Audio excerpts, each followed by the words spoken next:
प्यारे बच्चों नमस्कार।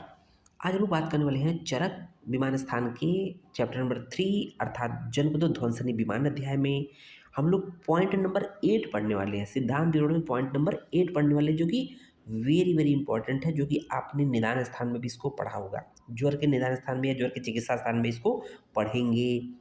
कैसे क्या है कि हेतु विपरीत चिकित्सा, ज्वर में हेतु विपरीत चिकित्सा का उदाहरण बताना है, अर्थात एग्जाम्पल्स ऑफ हेतु विपरीत चिकित्सा इन ज्वर, है ना।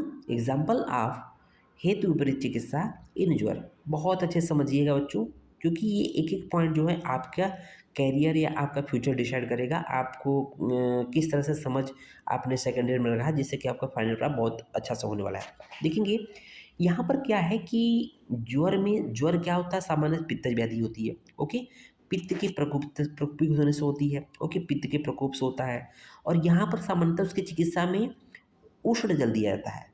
तो स्वाभाविक सी बात है, देखा जाए कोई चीज़ पित्त की वृद्धि होने से बढ़ रही है और आप उसमें चिकित्सा में भी कहीं ना कहीं उष्ण चीज़ें दे रहे हैं, तो एक तरह क्या है, हेतु, उसका हेतु भी कहीं ना कहीं उष्ण है और आप उसकी चिकित्सा में भी उष्ण दे रहे हैं। इसका मतलब हेतु विपरीत चिकित्सा कर रहे हैं।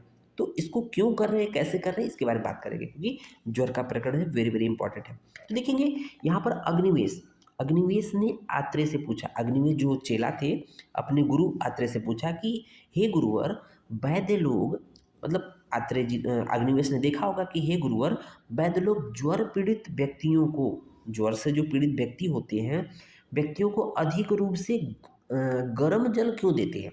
ये अग्निवेश जी का प्रश्न है आत्रेय जी से कि हे गुरुदेव, वैद्य लोग ज्वर से पीड़ित व्यक्तियों को अधिक रूप से गर्म जल या गुनगुना जल, उष्ण जल क्यों देते हैं, उसी प्रकार शीतल जल क्यों नहीं देते।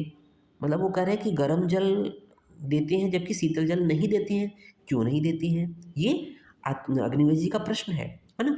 क्योंकि ये ऐसा क्यों, अग्निवेश क्यों कह रहे हैं कि गर्म जल दे रहे हैं शीतल जल नहीं देते, क्योंकि ज्वर उत्पन्न करने वाली धातु, जो पित्त धातु होती है, ज्वर उत्पन्न करने वाली पित्त धातु शीतल क्रिया से साध्य होती है। स्वाभाविक सी बात है कि जो पित्त व्याधियाँ होती है उसमें शीतल क्रिया की जाती है, बट आप देखते होंगे चिकित्सा में उष्ण जल देते हैं लोग, वैद्य लोग। तो ये उनके दिमाग में प्रश्न आया, ये तो हेतु विपरीत चिकित्सा होगी, आप उल्टा कर रहे हैं, मतलब जिस कारण से व्याधि बढ़ रही है उसी कारण से उसकी चिकित्सा कर रहे हैं, तो इसको बोलते हैं हेतु विपरीत चिकित्सा।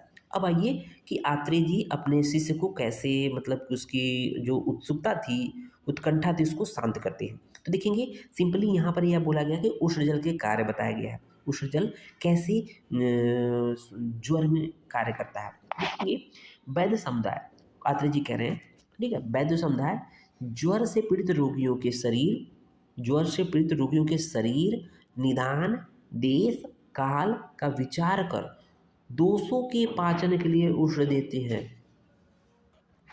ध्यान दीजिएगा, किस स्थिति में देते हैं कि जो वैद्य लोग जो औषधि देते हैं, रोगियों के शरीर, निदान, देश, काल और का विचार करके किस लिए देते हैं, दोषों के पाचन के लिए। वेरी वेरी इंपॉर्टेंट है कि उष्ण जल जो होता है वो दोषों का पाचन करता है, दोषों के पाचन के लिए उष्ण जल देते हैं। ठीक है, अब उसमें कारण बता रहे हैं कि कैसे क्यों दिया जाता है। तो बता रहे हैं आत्रेय जी अग्निवेश को कि ज्वर जो होता है, फीवर जो होता है, आमाशय से उत्पन्न व्याधि होगा। आपने ज्वर निदान स्थान में पढ़ा होगा, ज्वर आमाशय समुत व्याधि है। तो ज्वर आमाशय से उत्पन्न होता है और प्रायः सामान्यतः क्या होता है, आमाशय से उत्पन्न होने वाले रोगों को दूर करने के लिए जो चिकित्सा सूत्र होता है, आमाशय जनित उत्पन्न होने वाले रोगों को दूर करने के लिए पाचन, बमन, अपतर्पण औषध समर्थ होती है। पाचन, बमन, अपतर्पण औषध ही दिया जाता है। इसीलिए दोषों के पाचन के लिए ही वैद्य ज्वर से पीड़ित रोगियों को उष्ण जल देते हैं। समझ में आ गया, दोषों के पाचन के लिए ही वैद्य लोग ज्वर से पीड़ित रोगियों को उष्ण जल देते हैं। बात समझ में क्लियर कट हो रहा होगा, बिल्कुल क्लियर कट हो रहा होगा बच्चों। अगर क्लियर हो तो बिल्कुल एक लाइक ठोक दीजिएगा और बिल्कुल एक कमेंट जरूर दे दीजिएगा। अब यहाँ पर जब उष्ण जल की बात कर रहे हैं तो उष्ण जल भाई इसके अलावा दोषों को पाचन तो कर रहा है, उसके साथ साथ अन्य क्या क्या कार्य कर रहा है कि उष्ण जल के कार्य देख लेते हैं। तो ये वायु का अनुलोमन करता है, क्योंकि जब पाचन नहीं होता तो देखेंगे गैस पास नहीं होती है। गैस जो मतलब कि कहीं न कहीं जो अपान वायु जो होते हैं, जो अपान वायु होती है, वो गुदा मार्ग से जाना चाहिए, अब वो ऊपर की तरफ चढ़ती है, तो ये एक तरह से विपरीत गति हो गई। तो उसको क्या करती है कि उसको गुदा मार्ग से बाहर निकालती है, मतलब दोषों का वायु का अनुलोमन करती है। जठराग्नि को तीव्र करती है, अर्थात जो पेट की अग्नि होती है उसको तीव्र करती है ना? मंदाग्नि की वजह से तो पाचन नहीं होता है, उसकी वजह से वायु कुपित हो रही थी, है ना? तीसरा, शीघ्र ही पच जाता है। ये उष्ण जल जो होता है शीघ्र ही पच जाता है, ऐसा नहीं कि इसको पचने में बहुत टाइम लगता है, ओके। कफ का शोषण करता है।